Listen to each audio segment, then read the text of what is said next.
Welcome to this licence hearing. The first item on the agenda is the election of the chair, and I understand this would like Councillor Mason to chair the meeting. Is that agreed? Thank you, members. I'll hand over to the chair now. Thank you, Fiona, and thank you, members. So, good evening. Today's licensing subcommittee is to determine a premise licence for Hallmark House at the Chocolate Works. It's a cooperative store. We'll just go through the formal agenda and we'll get to that business very shortly. So, declaration of interests. Either member have any interests to declare? Fantastic. And item 4 is going into private session. So, licensing hearings, we hear the evidence, for another word, hear both sides of the story, and then we'll retire and go into private session, make a decision, and then that decision will be published. So, members, do I have your agreement that we'll go into private session for that deliberation? Yep. Thank you both. Next item of business is the minutes for the previous, licensing hearing. Again, members, do I have your permission to sign those when I'm able to? Brilliant. And that brings us on to the main business of today's meeting, which is obviously the determination of the licence for the Co-op store at Hallmark House. What I propose to do briefly, just before we start going through how we'll do everything, is just to introduce everybody. So I'm Councillor Mason. I'm the chair of the City's Licensing Committee and chairing today's subcommittee hearing. I've got Councillor Ed Pearson with me and Councillor Derek Wan. Supported today by Fiona, who's our democracy officer, and Sandra Brannigan, who's our legal advisor. And also in the background, who people probably won't see on the screen, is Jenna Pengelly, who's supporting and just taking some notes of today's meeting. Helen Sefton is the licensing officer. If you just want to say hello, Helen. Hello, good evening, everyone. Thank you. So Helen will represent the licensing authority in presenting the application and answering any questions specifically about licensing matters. We've got the applicant solicitor. So, Mr. Arnott, do you just want to introduce your applicant and yourself? Good evening, everyone. My name is Richard Arnott. I'm a partner in a law firm in Newcastle called Ward Hadaway, and I represent the Co-op in all of their contested licensing applications. Thank you. And we've got two representors that are physically here. We've had, I think it was 26 objections raised by residents, but obviously only 2 that are presenting today or will be giving their having their say today. We've got Mr. Cole and Mr. Sheriff. I don't know if you both just want to turn on your cameras just so we can see you and say hello. Good evening. Good evening. Brilliant, thank you. So just to confirm for everyone's benefit, so the licensing officer will kind of outline the application, and then the applicant or the applicant's lawyer and Mr. Cole, Mr. Sheriff will have a chance to ask questions of the licensing officer. So that's probably more kind of technical questions around licensing law or anything particularly that's in her report. Then members will get to ask questions. After that, the applicant will have 15 minutes to present their case. Again, Mr. Cole, Mr. Sheriff, you'll have a chance to ask any questions of the applicant, and then members will have the same right. Mr. Cole, Mr. Sheriff, you then have 15 minutes each to present your case, and likewise the applicant gets to ask you questions, and actually you can ask each other questions, and then members will get to ask you questions. So there's lots of question asking. Then we flip around and Mr. Cole and Mr. Sheriff, although you've just spoken, you get to kind of sum up your case, have 5 minutes each for that. Then it goes back to the applicant, final questions of clarification, and then we'll retire. It sounds more complicated than it is, and I'm sure we'll sail through it. But at any point, if you're not sure of anything, please do say. But hopefully, how these hearings are conducted, we kind of come to people in logical order. So you hopefully won't need to kind of raise your blue hand with any questions. But if you do raise your blue hand and are being ignored, just turn on your microphone and speak, or just make it obvious. Right. Anything I've missed there, Sandra, before we go on to hear the licensing officer's report? No, Chair, I don't think so. Thank you. Helen, can I ask you to present this application then for us? Yes, certainly. Thank you. So good evening, everyone. This is an application for the grant of a premises licence made by the Cooperative Group Food Limited, and the nature of the application is to allow for off sales of alcohol in a newly built convenience store within Hallmark House, the Chocolate Works of Camplesham Road, York. The The application is for the sale of alcohol off the premises, and it's from 6 a.m. to 11 p.m. every day. A copy of the application and the plans can be found in your packet Annex 1. As part of the application, the operating schedule submitted by the applicant shows that the licensing objectives would be met as indicated in the application, and this is reproduced in the report at paragraph 10. The premises is not located within the cumulative impact assessment area.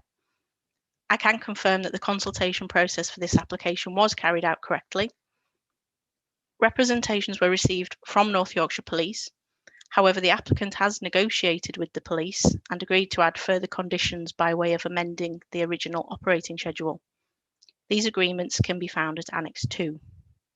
Therefore, the police have withdrawn their representation.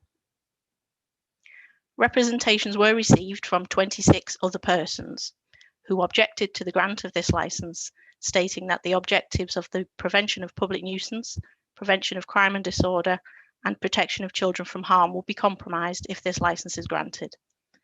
Their representations can be found at Annex 4. A map showing the general area around the premises can be found at Annex 5. So the committee today has the following options when making your decision. Option 1 is grant the licence in the terms applied for. Option 2 is grant the licence with modified or additional conditions imposed by yourselves. Option 3, grant the licence to exclude any of the licensable activities to which the application relates. Option 4, refuse to specify a person on the licence as a premises supervisor. Or option 5, reject the application. And that, Chair, is my report today. Thank you. Thank you very much. Mr. Arnott, have you got any questions of the licensing officer? No. Mr. Cole, any questions of the licensing officer? No. No, thank you. Mr. Sheriff? No. Brilliant. Councillor Pearson? You're on mute.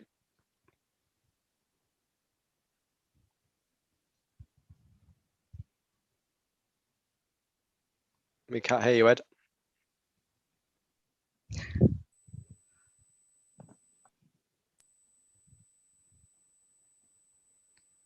It is saying you shouldn't be muted, but we can't hear you. Yeah, sorry, it's Richard Jackson here. It looks as if Councillor Pearson, the microphone is not connected. Can try and talk you through it now, Councillor Pearson, to get it going. Yeah, as I mentioned before, if you click on the up arrow next to the button that says mute, you should be able to select the microphone there. If it's the correct one selected and it's still not working, I suggest that you could unplug and replug in your headset. And Can you hear me now? there we go. Brilliant. Sorry, I'm not sure what had happened there. No problem. Any questions, Ed? It was just around, I don't know if this is the right point to ask, but obviously a lot of the representation letter were talking about the race days. And I'm just wondering if any other premises, licensed premises in the area around the racecourse have any stipulations surrounding race days. Yeah, you're right. A lot of the representations referred to a scheme where they believed that the premises were not allowed to sell alcohol on race days. I have asked around the licensing team, and the licensing manager's been in the licensing authority 26 years. We don't know of a scheme. It may be a historical thing going back several years that was a voluntary scheme, but certainly since the Licensing Act came in 2005, there has not been a scheme where people were prevented from selling alcohol on race days, to our knowledge.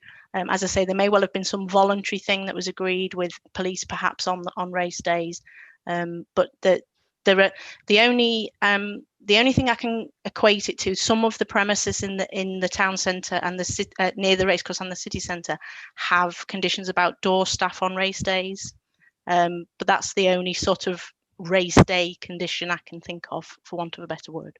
Does that include like corner shops or convenience type shops? I can't think of any. I think it would be mostly the unlicensed premises that have the door staff conditions. Some small alcohol retailers may choose to put door staff on race days for their own security purposes. But I doubt we would have an off licence that would have a door staff condition that was put on by the licensing authority. Thanks. I just add something there, Chair. I've been York local for many years, and certainly lots of years ago when I was playing cricket, there was restrictions across the whole of the York district, whereby public houses and other licensed premises were not allowed to sell alcohol before 7 p.m. on an evening of race day. Now that may well be well outside of the licensing conditions we're now looking at, but that was definitely the case back in the late 90s. Thank you very much for that. Any other questions, Councillor Pearson? No. Councillor Warren? The other thing I picked up from the representations was to do with the period of time that the alcohol could be sold being equivalent to the opening hours of the supermarket. And I just wondered if that was normal, or whether there were supermarkets who had different hours where they could sell alcohol that weren't the same as the hours that they were open. To be honest, they're all completely different. But unlike pubs, they don't need a drinking up time because it's off sale. So you're taking the drinks home with you. So usually now, if we get a new application, the sale of alcohol hours does match the opening hours. There isn't usually a period. Whether they choose to sell alcohol throughout those hours is entirely up to the operator. But to be honest, they are all completely different. Yeah. Brilliant. No further questions apart from what Councillor Pearson was asking then from me. So on that basis, Mr. Arnott, are you happy to present your case for the applicant, please? And you've got 15 minutes to do that. I am, Chair. I might take slightly more than 15 minutes, but I'll go through as quickly as I can. So please do bear with me if I'm a little over 15 minutes. I won't take up any of your time this evening describing who the Co-op are. I'm sure you're more than familiar with the brand. Safe to say we're the 6th largest retailer in the country. 80,000 people employed in food alone, something like 2,500 shops, world's largest consumer cooperative with around 8.2 million members, and all being well, and this evening is a significant part of all being well, the ground floor retail unit in the development known as Hallmark House will open as a Co-op convenience store in January of next year. The unit has retail planning permission. I know that's an entirely separate regime, but for information, I thought I would share that with you. I will refer to planning slightly later on in my submission, but that as a basis is where we're coming from. I've provided a block plan, which just mirrors the plan that you have within your agenda, so you know what the location is. You've also got the layout plan as well, which I'll refer to very, very briefly in a moment too. Being a convenience store, part of that convenience to our customers, whether they're popping in for the family shop or topping up the fridge or larder, is to be able to buy alcohol from us, as well as everything else that they might need. Typically, a store of this size, alcohol represents only around 15% of turnover. So if we do the maths, 85% of what we will sell at a shop like this is bread, milk, eggs, household products. This isn't an off license in the sort of a dedicated off license in the booze buster sense. It is a convenience store with ancillary off sales, as you would expect at this day and age. We've been around for a very long time, around 150 years, we reckon, and 2,500 stores, as I say. So we understand what our responsibilities are. We know what you expect of us, our neighbours, police, responsible authorities, etc. And we invest a lot of time and effort in making sure that we don't let anybody down. So we have policies and procedures for just about everything, but obviously age-restricted products, really important. Each region has a risk manager, his or her job to liaise with the statutory authorities, with neighbours, and make sure that problems are solved quickly, whether they have a problem with us or we have a problem with them. It's all about getting things resolved amicably and very, very quickly. They have, amongst their responsibilities too, the job of ensuring that all of those policies and procedures are applied in store at the coalface, as it were. It's one of the ways in which an individual shop is judged, and that's by how effectively they apply our policies and procedures. As an organisation, Co-op is different from other nationals, not just because of our structure, but also because we are very risk averse. When I have meetings with my colleagues in Manchester about Co-op applications, risk is a word that's mentioned very regularly.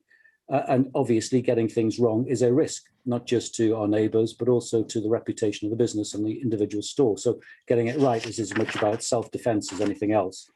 When a new colleague starts, They have an induction process. There's an exam. At the end of that induction process, typically takes around 4 hours. Part of that exam is making sure that they can assure us that they understand their responsibilities under the Licensing Act.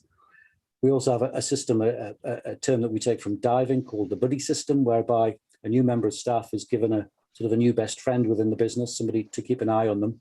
And the buddy will make sure as well that they understand the policies and procedures that we have. And on top of that, we have another process which is called lockdown, and we've been using that word for many, many years. You know, it's not the same as the lockdown we're all enduring, but what it means basically is that a new member of staff isn't allowed anywhere near an age-restricted product, alcohol in particular, until they've passed their exams, satisfied their buddy, but also satisfied the store manager, and then they are released from lockdown. All of the tills are electronic, and that means you have an individual code, and you can't sell an alcoholic product until everybody is satisfied. So knowing the law is fine, but we need to be confident that you're robust enough to apply it, to refuse sales and to deal with people who shouldn't be consuming alcohol or shouldn't be sold alcohol on our premises. And then whether you've been with us for 10 months or 10 years, you have refreshers, 2 refreshers every year. And if at any point in your employment we're not satisfied that you're promoting the licensing objectives or you're not up to the job, you tip back into lockdown, and it's up to you to satisfy us that you know what you're up to. CCTV, internal and external, at least 16 cameras. And age-prompt tills, products are barcoded, so every product that's scanned through, the till recognises it as a particular product, alcohol very importantly, and the till won't allow the cashier to complete the transaction until you've gone through the process. And that process appears, you're reminded every time you try to sell alcohol, there's a screen on the till. It's more of a computer than a traditional till. And that tells you or reminds you what you need to go through the process before you can be satisfied that you can legitimately sell alcohol to that individual. The layout of the premises, again, I won't go through that. It's very simple. The plan is there, one way in, one way out, entrance easily supervised, not just by CCTV, but also by staff. There would be up to 12 members of staff and between 5 and 6 personal licensees. So everybody goes through the basic training I've mentioned. But then on top of that, we have an additional enhanced qualification where an accredited trainer for that particular qualification. As well, we have within clusters of stores an individual called a community pioneer. Their job is to get stuck into local communities and to identify good causes to support. And we already support a lot of good causes in York. And last November, I think it was, we gave something like £19 million out to causes within nationally, but obviously some causes in York and charities, etc., will have benefited as a consequence. Co-op take their responsibility very seriously. If we were just not up to the job, systemic failure, you'd know all about it. I think we have about 15 stores within your responsibility, and we've been around, and you know us, we've been around for a very long time. Being a members organisation too, very important that we don't get things wrong, because it would be very embarrassing to our members, review, prosecution. We would never want that to be something that we were having to explain at members' meetings. Now, the intention to trade is 7 to 10. Now, I know that Helen has described to you the hours that we have applied for. If it assuages any concerns that you have, and bearing in mind Councillor Pearson's question, I am more than happy now to amend the hours that we would ask you to consider so that they would become 7 to 10 from 6 to 11. So perhaps if you could take a note of that. And Sir Councillor Pearson, just to further explain the point that you made, within the guidance that the government produces, the section 182 guidance at 10.15, it says that shops should normally be allowed to sell alcohol through the period that they would normally be trading. So 7 to 10, and that's what we would ask you to consider today. The only time that would not be something that you would consider would be if there was evidence, real evidence of there being a potential issue with promoting the licensing objectives. And that 182 guidance is reflected in your own policy, and that's at 8.12 within your policy document. So it's something that you subscribe to as well. Obvious question, who's buying alcohol at 7 o'clock in the morning? Well, the answer is not many people, but if it's convenient for you to do your shop at that time, because you're coming back from work or going to work or whatever, we'd just like to be able to sell you everything that we could sell you throughout the day. My wife, for instance, is a nurse. She comes off night shifts at all weird times, and she does her shopping on her way back home. So if we wanted a bottle of wine, we'd like to be able to sell it to those sorts of people when it's convenient for them to shop.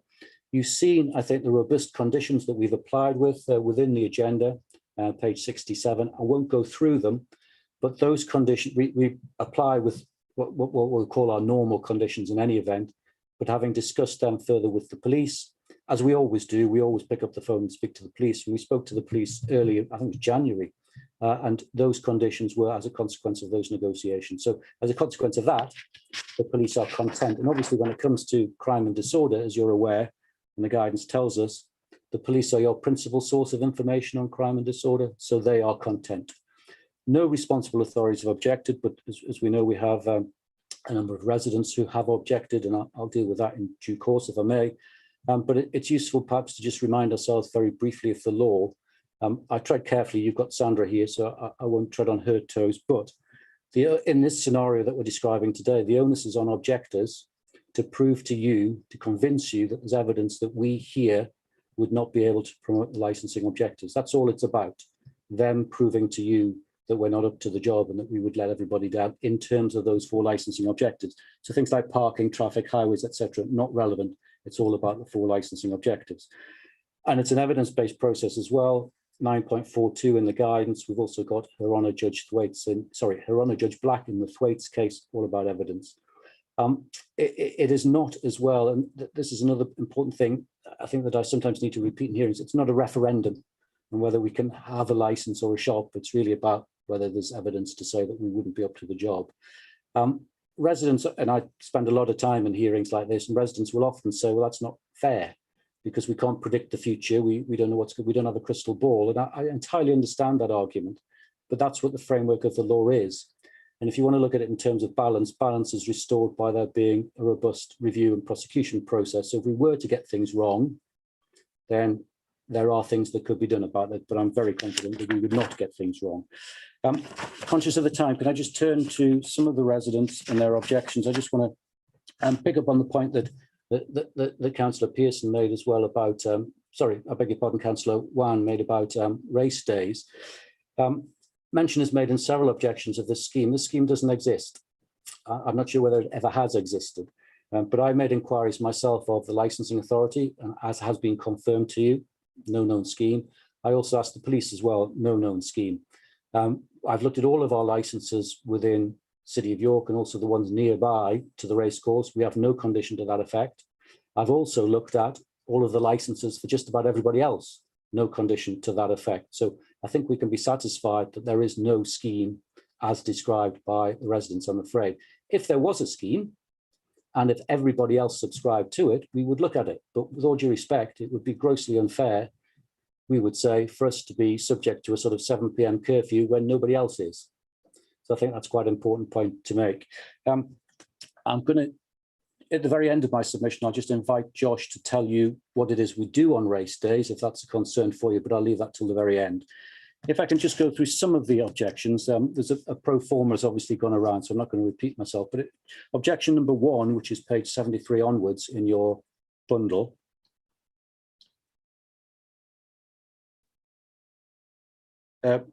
Bridget talks about selling alcohol 17 hours a day. Well, I have amended that, but we also said sell bread, milk and eggs for that period. It's not just alcohol. We're not a booze buster, as I say, and we are a convenience store. And I'm not sure what the distinction between convenience store and corner shop is, but we are there for people who live in the locality to come and do their shop and be convenient for them. And with all due respect to her, I see absolutely no reason why we would attract, as she describes them, undesirable elements to the development. People come to do their shopping, and it's as simple as that. You know, you put yourself in the shoes, say, of a furtive teenager, up to no good. You're not going to stand around outside a well-lit shop with people coming and going with CCTV.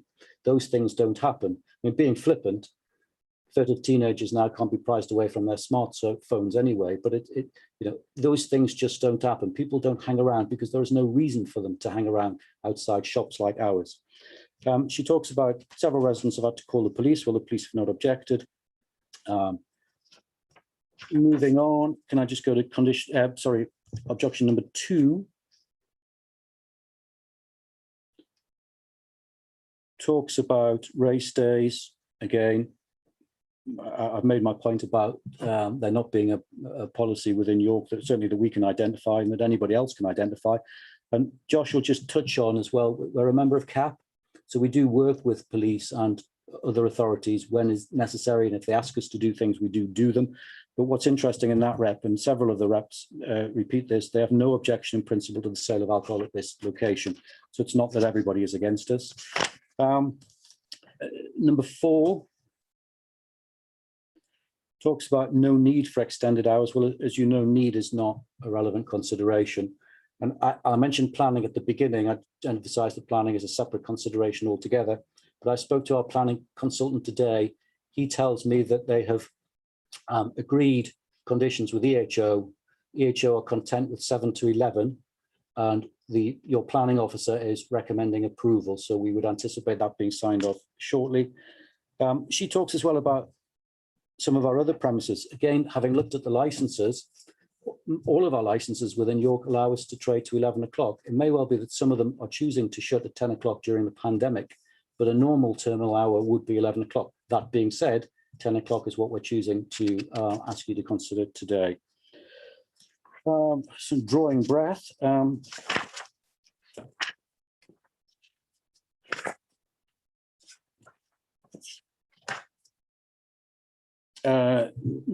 number 9.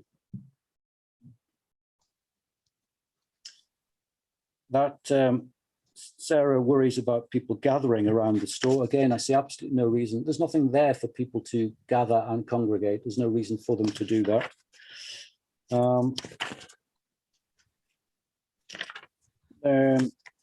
Conscious of the time, I'll just do one more if you don't mind. 23 talks about the local school. Well, it's an infant school, so I don't suppose even the most inventive infant is going to be able to get past our challenge 25. But then the worry is that perhaps drunken people will be seen by the kids and that will upset them. Again, that doesn't happen at our stores.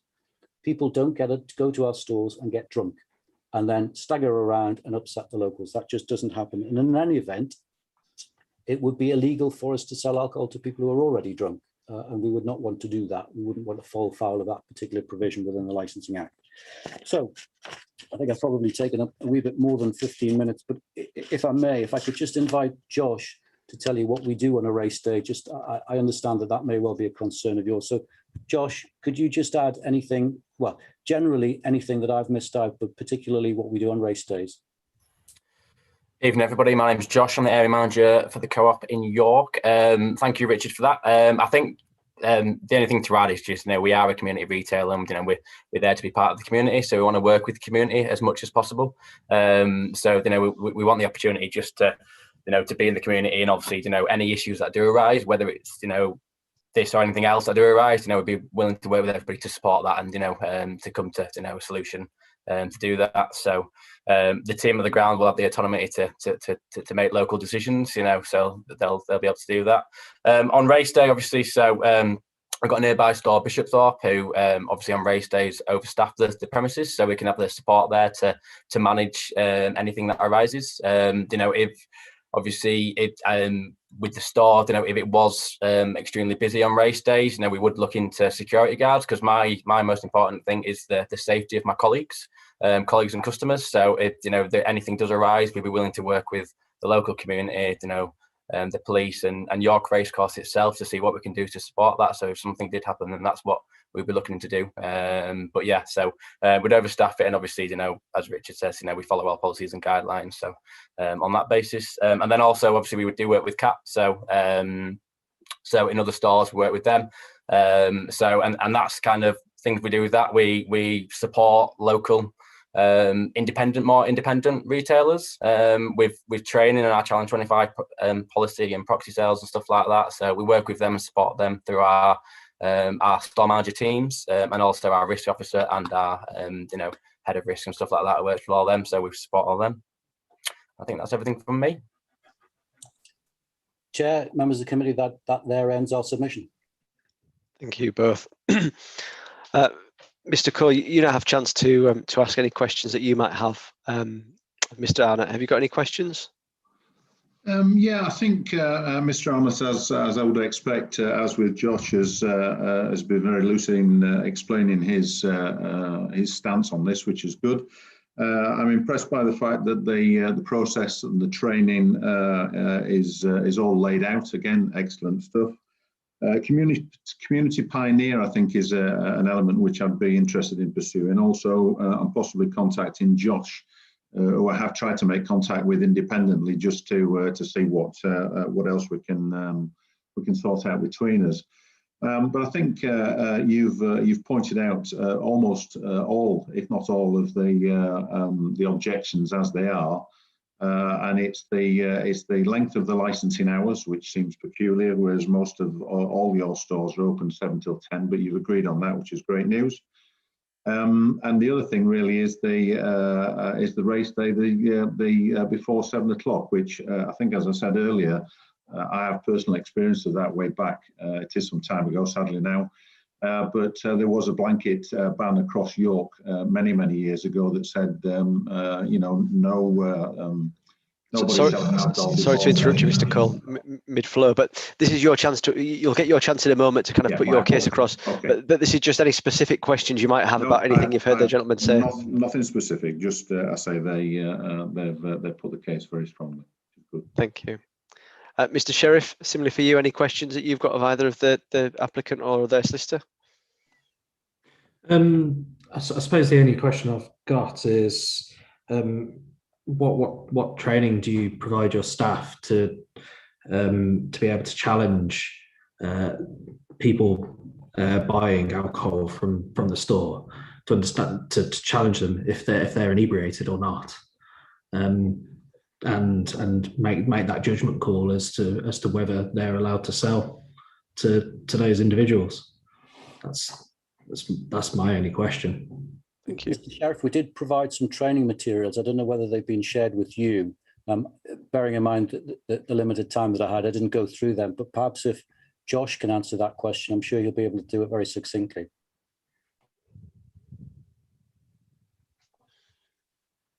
So it's a mixture really. So we have online training. So obviously that's, as Richard said, it's twice a year. So it's a mixture of online training that they have to go through and make sure it's completed. So everybody completes it, that's in store. And also in-store training. So as Richard said, obviously with the buddy manager, buddy colleague, but also, there's always a member of management team in. So they support those kind of conversations through their experience and their training that they've been given. We also have risk officers too that can come in and support in that kind of situation. So yeah, so just a mixture of everything really. But the kind of the main source of it would be online training. Yeah, that's fine. Thank you. It's members' questions actually probably quite poignant going from that, and probably one for you, maybe Josh. But I'm aware that the underage sales work that the council have done recently, it was actually Co-op stores that sold on 2 occasions. And I just wondered, obviously, with what you've told us there, what potentially you might have learned from that, or what the weaknesses were that you obviously won't be repeating at this store. Sorry, can you just repeat that? Yeah, the test purchasing the council has done recently, or the kind of most recent operations, obviously the sales were at a Co-op store out of the, I think it was 10 or 12 places the officers went to. So I just wondered what you've kind of learned from that kind of gives us that confidence for this new store. So for us in York at the moment, obviously we had one store obviously that had an issue. So obviously that's been addressed in that store and appropriate action taken, and that's the case. And also obviously we have reissued training and policy, in the stores just to kind of make sure that that's backed up and comfortable. Obviously every store's obviously got DPS, and obviously it's kind of their role to support that and make sure it's accurate. We do obviously weekly checks too on all kind of test purchases and challenge 25 rates. So there's also that weekly check and that increased observation around it. Brilliant, thank you. I suppose my only other question really was, you've obviously touched on security on race days. Is that something you've had any kind of experience of in other cities that maybe have a similar presence near a race course or a similar type attraction? Yeah, so we have a external company, Mighty, who's our kind of security guard company. So any kind of incidents, stuff like that, we would use in that kind of situation, depending on how busy it was. So we'd like to staff it sometimes with ourselves, on the door, but actually for more, they're trained in that. So that's why, obviously I think a number of stores in York have a security guard, and we would on particular days, if that was the case, we would go for it, because the security and the safety of my colleagues is the most important, and customers. Thank you. Chair, just of course. that we're well used to being next to places that have large crowds. So, for instance, we're about 50 yards from Wembley Stadium. We've got the Emirates Stadium as well. Very near to places where there's potentially an issue. And what Mighty do is they risk assess. So they will tell us if there is a potential issue, and then we'll act upon that risk assessment. And in those places, is it conditioned, or is it, there must be security, or is there a condition around you making your own assessments? I can't remember what Wembley is. I think I wouldn't like to say I can't remember. No, that's fine. 2,500 licenses. I don't remember. No, I'm not going to test your memory. Councillor Pearson, have you got any questions? Yeah, thanks, Joe. Can you hear me? Yeah. Yes, we can. My question, I suppose, is you've obviously stipulated that your opening hours are going to be 6 till 11. You said that you would be happy to perhaps cut your licensed hours for selling alcohol down to 7 till 10. I just wonder, is that definitely the opening hours you're going for? How much of an impact would that have on your business? Councillor, no, our opening times will change to 7 to 10. Okay. Yeah, sorry if I didn't make that clear. No, that's good to clarify. The other question I have is, in order to sort of address some of the concerns raised by the representatives, would you be happy for some kind of condition which stipulated security on race days?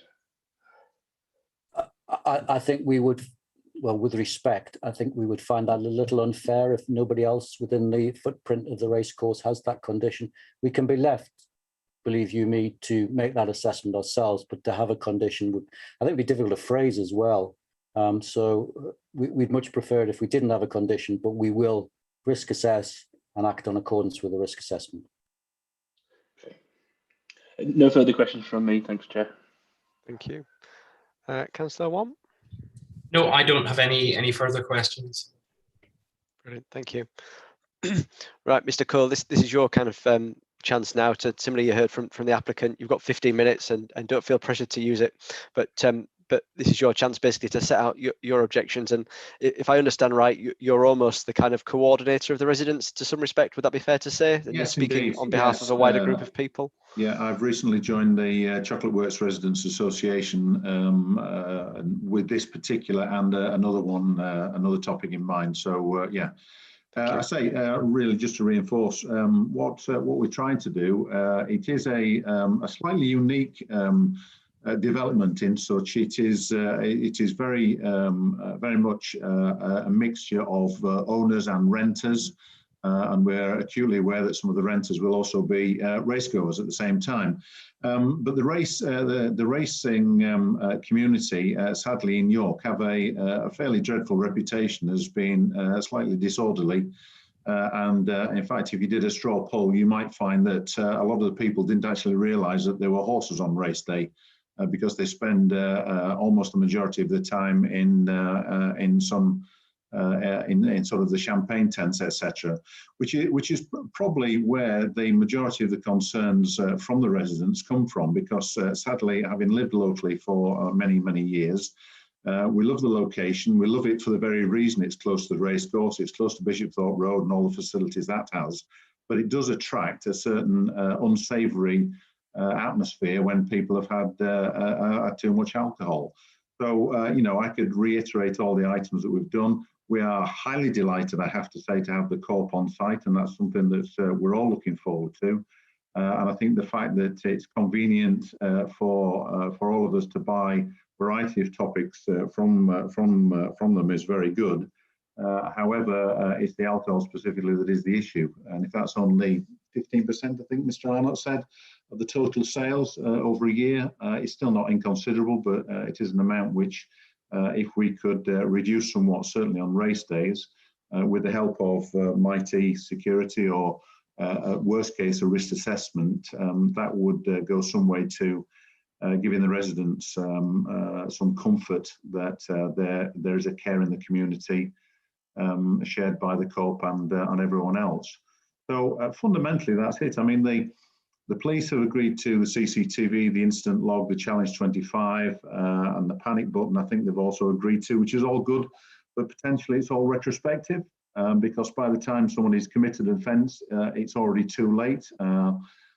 So that's really a potential issue for us. I think one of the residents almost certainly touched on, we have a seating area between two of the apartment blocks, which already attracts unsavoury carryings on in relation to racing and alcohol. That's not going to be the Co-op's fault by any stretch of the imagination, but any help they could give us to avoid that would be welcome, of course. So that's sort of where I sit. The race day is the big one. There are other events on there which take place, such as concerts, etc. So any consideration or any support that we could get, either as a condition or as an agreement between Josh and maybe the local regional management, would certainly be helpful. Look forward to seeing the community pioneer and anything else that they can do as well.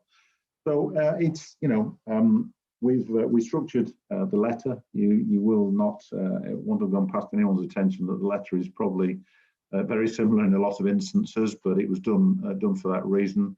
25 plus people have raised objections. That's a little bit harsh, but raised concerns. We're just looking to the Co-op to help us, to help them enjoy what almost certainly will be a great facility for the local area. Just for me, reinforcing, going back many years, there was a total lockdown in York, which was enforced by the police. They clearly have decided that that's not required anymore. If the Co-op could see the way to giving us some support locally to do something, that would be fantastic. So that's my presentation. Thank you. Thank you, Mr. Cole. Mr. Arnott, have you got any questions of Mr. Cole? No, sir. Thank you. Mr. Sheriff, the way this is structured, do you have any questions of Mr. Cole? No. Thank you. As members now, Mr. Cole, I suppose just for me, it'd be really good if you can just, I suppose, kind of tease out, is the concern that people will be drunk from the race course and then come and buy booze from this place and get even more drunk, or is it the opposite? You think people will, I don't know, get the booze from there and then go to the races? Or they're unlikely to get the booze from there and go to the races because there's sufficient to get at the race course. So I think it's after the event, almost certainly. And they come really loaded with alcohol after the races on almost every occasion. And sadly, the Co-op will be a target for them to come and get more and then disrupt the local area. Yeah, it's after races have completed. Thank you. Councillor Pearson, have you got any questions? Yeah, I suppose it's just with regards to the opening hours in particular and the licensed hours, as to why, in your opinion, as a local resident, it would be important that the licensed selling of alcohol ends at 10 p.m. 10 p.m. Councillor, is not an issue for most days. I say, go back to race day. If we could restrict that so they could sell after the racing community is actually dispersed into York City Centre or gone on a train and got away. It's just trying to get them away from the area and carry on drinking. Now, I know there are at least 2 licensed premises, the Knavesmire Hotel and the Winning Post, who will be open during those hours, but they also have staff on and security guards on and are more than capable of stopping any issues that may arise with people slightly over enjoying themselves, let's say. Okay, and do you feel that there is a need for security guards or doormen on race days? The answer is a simple yes. We're also looking, just as a side issue, to have security on the development entrance, which is a one-way in, one-way out entrance for taxi drivers, for example, coming round driving around the development, picking up people from the racecourses, or just literally sat in the car in one of the car parks with their engine running. So yeah, those are two elements that we're concerned about. The two things are not necessarily linked, but essentially they're linked by nature of the racecourse and the racing event. Thank you, Mr. Cole. No further questions from me, Chair. Councillor Wan. It was just to pick up on what Mr. Cole was saying about putting security on the development. I wondered what sort of management scheme there was on the development, and whether they also have a role to make sure that the antisocial behaviour isn't happening. There's nothing at the moment. It's a good point. We have regular committee meetings. The next one's early June. So I will certainly take that back and see what consideration it has. We're probably not best equipped physically and mentally to be able to deal with that sort of thing. But I'll certainly take it back and see what reaction that gets, for sure. Thank you. I was just wondering whether there was already something in place. Thank you. No, there's not. Thank you. Right, Mr. Sheriff, it's your chance now to summarise, or sorry, to present your case. So again, you've got 15 minutes. Use as long as you need, and likewise then questions. Yeah, I suppose my main concern is building upon Gary's points, that it's generally race days where people are actively looking to purchase alcohol to continue their day after the races, and the co-op will be sited on one of the main routes into town, which it would it's the shortest distance from the race course, so it seems like the place where people would be picking up alcohol to take in, and in terms of my concerns, it's really just it's not just the concern for people within the area of the Chocolate Works development. It's also the roads walking into town down Bishop Fort Road, those residents, because they're really that's where if people have purchased alcohol are going to be drinking on their way in, and either littering and but also causing a nuisance for the residents, which happens to an extent already, but it's why exacerbate the issue.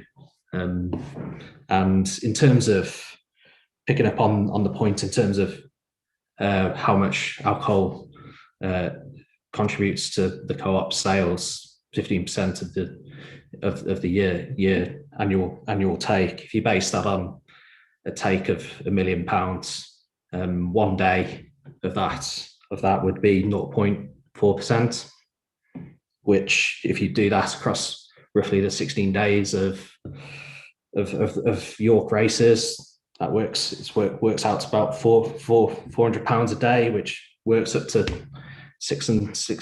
£6,500, which in the grand scheme of things isn't really a lot of money for the potentially the amount of nuisance it could cause for people in the area, and some active measures in terms of security guards is great, which could help.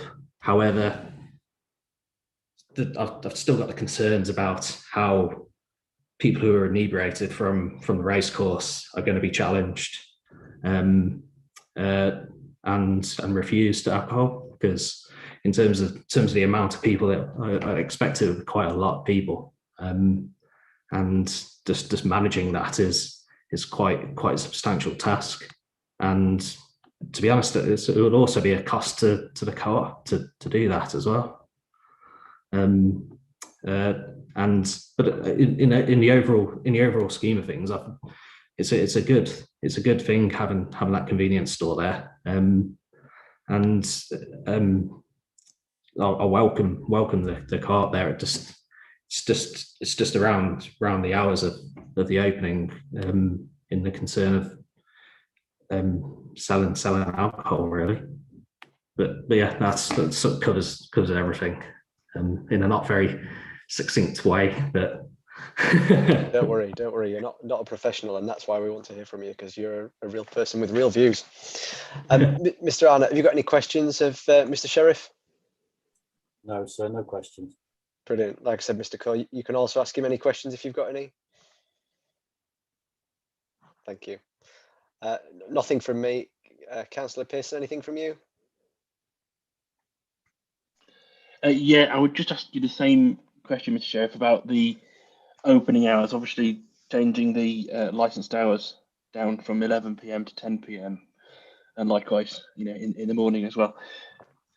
What do you feel would be the benefit of reducing it by an hour? I don't really see the benefit, to be honest. I've noticed larger supermarkets, they tend to do from 10 o'clock in the morning, which I don't know why, but they seem to do it. I mean, it makes sense to shift that, because obviously it cuts out a certain amount of hours of the day. But in terms of reducing it by an hour, I don't really see the difference between reducing it from 11 till 10 at night. Much of a difference. Yeah.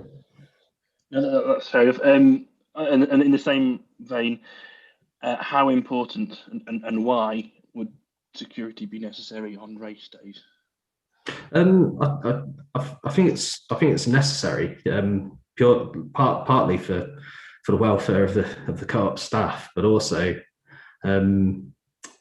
just to help manage potential drunken behaviour, which might not actually be being brought from the people buying stuff at the co-op, but people just generally just loiter around areas like that, just because it's a place to be. If somebody's for instance buying some cigarettes whilst when with a group of friends walking into town from the races, then you haven't just got one person buying, you've got a group of people waiting there, and the more people there, the potential for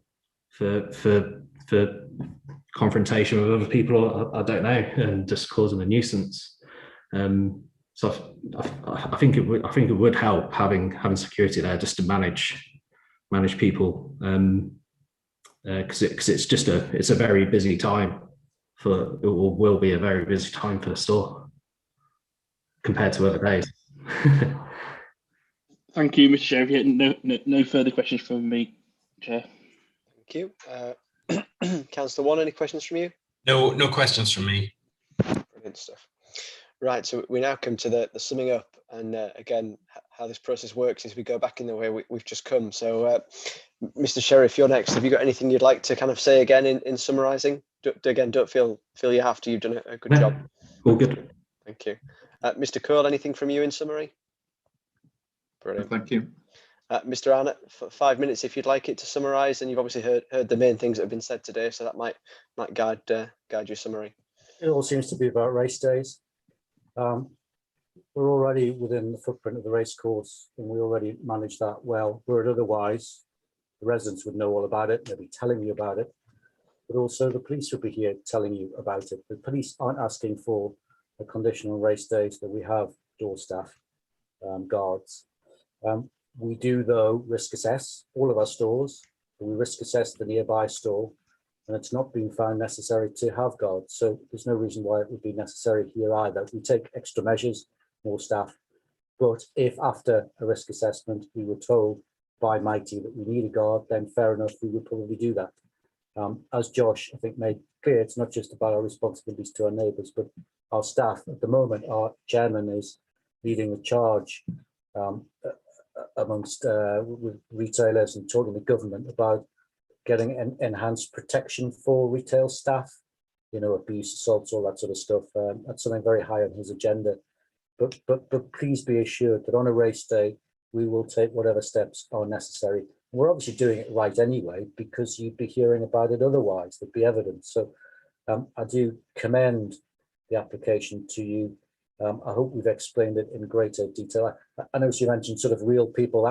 Josh and I are real people too, but I won't sort of, and we do have a view, but that view is born of a great deal of experience. And the worst hearing I've ever done was in Peterborough, when we had a lot of very reasonable residents, and they came along and they talked about how awful the court would be and how we spoilt their lives. And I was told by one gentleman in the hearing, with the chair and the committee still there, to get back to Newcastle, but not in so many words. All of those individuals now shop in our co-op, all of them, without fail. And generally, that's just what happens. People are afraid of what's different, what's new. I'm sure it'll be exactly the same here. The residents will learn to rely on the co-op. There'll be a great relationship. Josh and his team will make sure that there's a relationship. Whatever we can do, we will do to help. But just bear in mind as well that door staff isn't necessarily the solution for the entire development, because door staff or guards are limited to just the premises. They aren't extra policemen. But we'll do whatever we can. And obviously, the first thing that we can do is to apply the law properly. And that's not to sell to drunks, because if we do, we get fined. Individuals get fined, and we potentially lose our license. And that would be a waste of the enormous amount of money that we're investing in these premises. So it's not something that we do. In 12 years of acting for the co-op, it's not something I've never needed to advise them on that. It just isn't done. Thank you. Thank you. Yeah, no, I recognise you and Josh are both real, but in terms of the Licensing Act, trying to engage and empower people and give people like Mr. Sheriff the confidence to come to these things, I think it's important that we recognise how people's representations are different. Is there any further clarification questions from any members? Councillor Pearson? Thanks. I think everything has been answered. I'd maybe like to clarify with the co-op just exactly why they wouldn't like to put on door staff, or to have a stipulation for door staff on race days. It's a very difficult condition I'm sure there are smaller meets, bigger meets. I've been down to York races, and I know that I can't remember what the name of the big meet is, but there were lots of people there. But if you leave it to us to risk assess, then we'll take the appropriate steps. The trouble with the condition is that we might end up with an obligation to have door staff on a day when it's simply not necessary.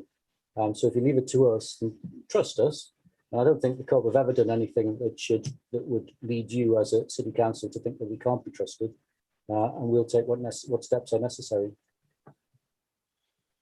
Thank you. Councillor Wan, any kind of final clarification questions of any of the parties? No, nothing from me. Thank you. Sandra, anything I've missed before we retire to make our decision? No, I don't think so, Chair. Thank you. Thank you.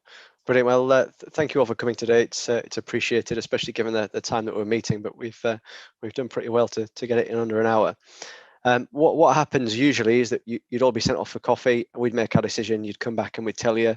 Obviously, it's slightly different how we do things at the minute, and obviously given the time we're meeting. So what will happen is the webcast will end. Members will move on to a different platform, make our decision, and then as soon as practicable, our democracy officer will publish a decision notice, which will say, yes, no, the kind of headlines basically of our decision, and then actually something more formal will follow that in writing to all parties and be published. And that will be, if we did have any kind of major changes or wanted to embed anything onto it, it would be in that further document that the full detail would be there. So like I said, I imagine probably by tomorrow afternoon, hopefully the basic decision notice will be there and something else would follow shortly after that. Does anybody have any kind of questions before we close off for the evening? Oh, brilliant. Okay, well, thank you all for oh, go on, sorry, Mr. Arnott. Yeah. He was just waving. I was just waving goodbye. Oh, sorry. I thought you were waving for our attention. It was very kind. Yeah, well, we'll all wave goodbye, and members, I'll see you on the other platform. Thank you all. Thank you for our technical team as well. Thank you.